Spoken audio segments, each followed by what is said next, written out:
Psychology practice bits మొదటి ప్రశ్న. సాంఘిక వికాసానికి తొలిమెట్టైన ఆత్మభావన ప్రారంభమయ్యే దశ క్రింది వానిలో?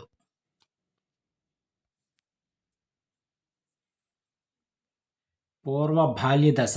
పూర్వ బాల్య దశలో ప్రారంభమవుతుంది. తర్వాయి ప్రశ్న. పిల్లలు వస్తువును పట్టుకోవడానికి మొదట చేతిని మొత్తం ఉపయోగించిన తర్వాత చేతివేళ్లతో వస్తువును పట్టుకోగలుగుతారు. ఇందులో ఇమిడి ఉన్న వికాస సూత్రం ఏమిటి? వికాసం అనేది ఒక ఖచ్చితమైన నమూనాను అవలంబిస్తుంది. ఇందులో ఇమిడి ఉన్న సూత్రం ఇది. తర్వాయి ప్రశ్న. పిల్లవాడు పరిసరాలను తనకు అనుగుణంగా మార్చుకోవడం అనే సంజ్ఞానాత్మక ప్రక్రియను ఏమంటారు? సాంశీకరణము అంటారు. సాంశీకరణం. తర్వాయి ప్రశ్న. ఈ క్రింది వానిలో సమాధానాలు రాసే కాలాన్ని బట్టి ప్రజ్ఞా పరీక్షల వర్గీకరణ రకం? శక్తివేగ పరీక్షలు. తర్వాయి ప్రశ్న. ఒక పిల్లవాడు అమితమైన సిగ్గు కారణంగా తన తరగతి గది విద్యార్థులతో సరిగా కలవలేకపోతున్నాడు. ఈ అబ్బాయి యొక్క సమస్య ఏమిటి క్రింది వానిలో? ప్రవర్తనా సమస్య.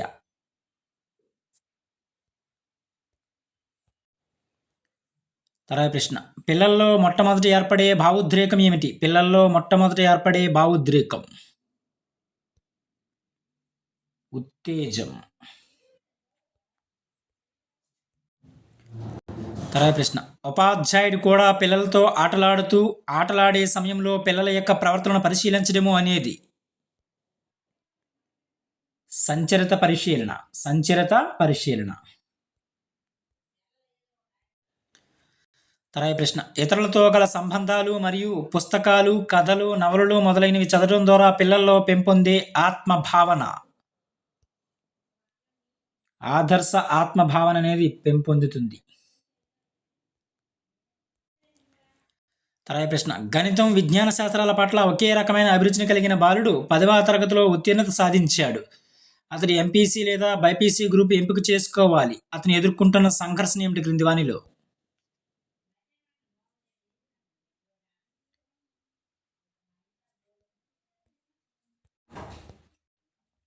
ఉపగమ సంఘర్షణ ఎదుర్కొంటున్నాడు. తర్వాయి ప్రశ్న. నోమ్ చామ్స్కీ ప్రకారం ప్రతి వ్యక్తిలో ఉండే విభాగం క్రింది వానిలో? సార్వత్రిక భాషా విభాగం అనేది ఉంటుంది. సార్వత్రిక భాషా విభాగం. తర్వాయి ప్రశ్న. క్రికెట్ మ్యాచ్లో మొదటి బంతికి అవుట్ అయిన సాగర్ కోపంగా తన బ్యాటును గట్టిగా పిచ్కేసి కొట్టడంలో ఉన్న రక్షక తంత్రం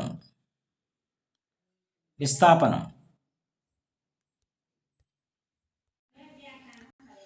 తర్వాయి ప్రశ్న. వ్యక్తి విశ్వసనీయత అనే సద్గుణాన్ని సాధించుకునే మనోసాంఘిక క్లిష్ట పరిస్థితి క్రింది వానిలో? వ్యక్తి విశ్వసనీయత అనే సద్గుణాన్ని సాధించుకునే మనోసాంఘిక క్లిష్ట పరిస్థితి పాత్ర గుర్తింపు, పాత్ర సందిగ్ధం. తర్వాయి ప్రశ్న. ఈ క్రింది వానిలో అభ్యాసనం యొక్క లక్షణం కానిది? అభ్యాసనం యొక్క లక్షణం కానిది. అభ్యాసనం అనేది ఒక ఫలితం, ప్రక్రియ కాదని చర్యది కాదు. అభ్యాసనం యొక్క లక్షణం కాదు ఇది.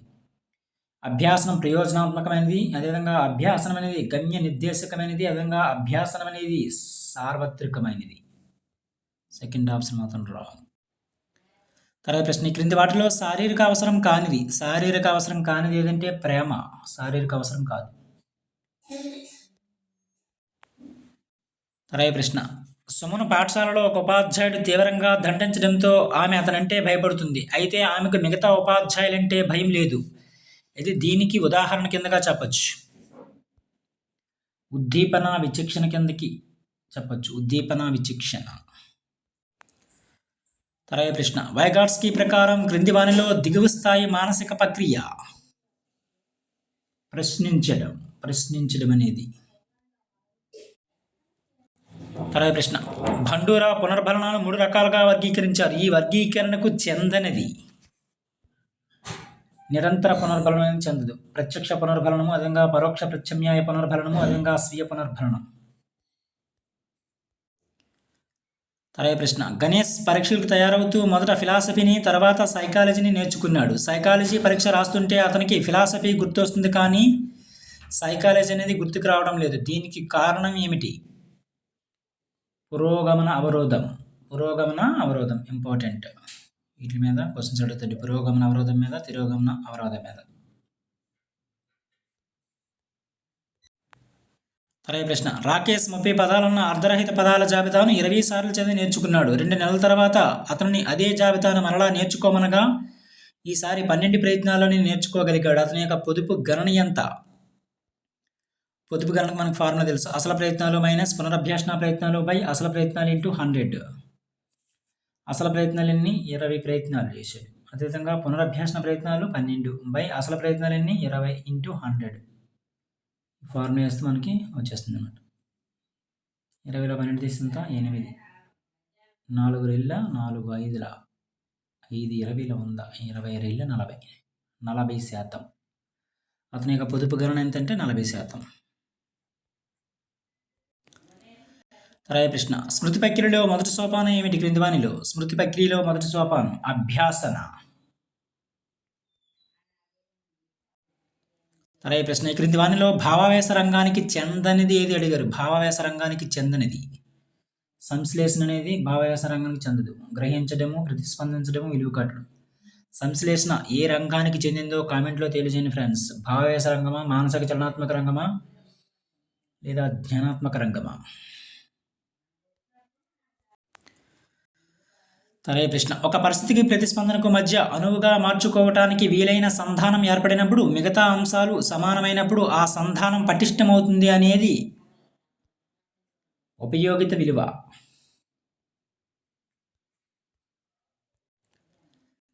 తర్వాత ప్రశ్న, డిస్లెక్సియా అనేది ఈ అభ్యాసన లోపానికి సంబంధించింది. డిస్లెక్సియా అనేది పఠన సంబంధ లోపానికి సంబంధించింది. ఇది పఠన సంబంధ లోపంకి డిస్లెక్సియా.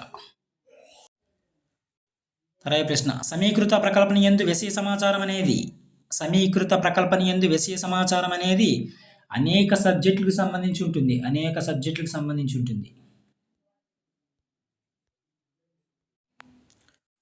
తర్వాత ప్రశ్న, శిశు కేంద్రీకృత బోధనా విధానానికి వ్యతిరేకమైన ప్రవచనం క్రింది వానిలో? శిశు కేంద్రీకృత బోధనా విధానానికి వ్యతిరేకమైన ప్రవచనం.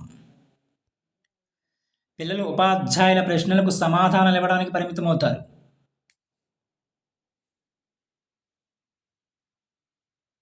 ఇది రాంగ్. మిగిలిన కూడా సరైన. పిల్లలు జ్ఞానాన్ని నిర్మించుకుంటూ అభ్యసిస్తారు. అదేవిధంగా పిల్లలు తమ ఆలోచనలను ఉపాధ్యాయులతో సమవయస్కులతో పంచుకుంటారు. అదేవిధంగా పిల్లల్లో స్వీయ అభ్యాసనం అనేది జరుగుతుంది. శిశు కేంద్రీకృత బోధనా విధానం ప్రవచనాలు ఇవన్నీ కూడా లక్షణాలు. ఒకటది మాత్రం రాంగ్, ఫస్ట్ వన్ మాత్రం. తర్వాత ప్రశ్న, జీన్ పియాజే మరియు బ్రోనర్లు బోధనా ప్రక్రియలో విభేదించిన ప్రధాన అంశం ఏమిటి? బోధనా పరిపక్వతల మధ్య సంబంధం. తర్వాత ప్రశ్న, హెర్బర్ట్ సోపానాల్లో చివరి సోపానం ఏమిటి? హెర్బర్ట్ సోపానాల్లో చివరి యొక్క సోపానం పునర్విమర్శ. ఈ స్క్వేర్ ఆధారాన్ని గుర్తించుకోండి. తర్వాత ప్రశ్న, ఎడ్గార్ డేల్ అనుభవాల సింకు ప్రకారం అధిక మూర్తత్వ అనుభవం క్రింది వానిలో? జంతు ప్రదర్శనశాలలో నీటి ఏనుగును పరిశీలించడం అనేది ఎక్కువ మూర్తత్వ అనుభవం. తర్వాత ప్రశ్న, మంత్రణ ప్రక్రియలో మొదటి చర్య ఏమిటి క్రింది వానిలో? మంత్రణ ప్రక్రియలో మొదటి చర్య మంత్రణార్థితో పరస్పర సంబంధం ఏర్పరచుకోవడం. Second option correct answer. తర్వాత ప్రశ్న, జాతీయ విద్యా ప్రణాళిక చట్టం 2005 ప్రాధాన్యత అంశం క్రింది వానిలో? జ్ఞాన నిర్మాణానికి ఎక్కువగా ప్రాధాన్యత ఇచ్చింది. జాతీయ విద్యా ప్రణాళిక చట్టం 2005. ఇవి కొన్ని ముఖ్యమైన psychology practice bits. Thank you.